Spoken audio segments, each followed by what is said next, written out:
Sziasztok! Szeretettel üdvözöllek benneteket! Közeledik az év vége, és biztosan egyre többen kíváncsiak vagytok, hogy mit tartogat számunkra az új esztendő.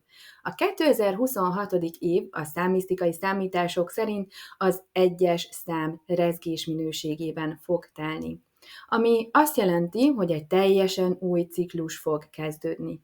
A 2026. év lehetőséget ad majd arra, hogy bátran kezdeményezzünk, hogy önállóan lépjünk előre, és hogy valóban vezetői szerepbe kerüljünk, elsősorban a saját életünkben. A bátorság és a tiszta teremtő energia fog irányt adni a terveinknek, és végre elindulhatunk azokon az új utakon, amelyek most még csak kialakulóban vannak. Ráadásul 2026 a Merkur éve is lesz, ami azt jelenti, hogy a kommunikáció, a tanulás, a tudás megosztása, az üzleti lehetőségek és az online tér különösen aktiválódni fog.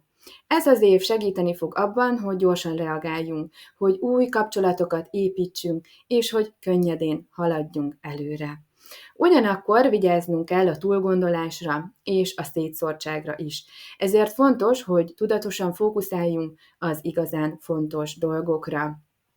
2026-ban minden hónap új energiát hoz majd, hogy lépésről lépésre közelebb kerülhessünk az álmainkhoz, és hogy élvezhessük a megérkező gyümölcsöket. Ha szeretnéd ezt a folyamatot vezetett módon végigcsinálni, akkor csatlakozz december 31-én 16 órakor az ingyenes online évtervező előadásomhoz, ahol elmondom, hogy hogyan engedheted el az új évet, és hogy hogyan állíthatod fel a 2026-os év fő fókuszát. Jelentkezni a varianadarakukas@gmail.com-on tudsz, és hát ne hagyd ki, hogy a következő év tudatosan a saját belső fényed szerint teljen. Várlak benneteket szeretettel, sziasztok!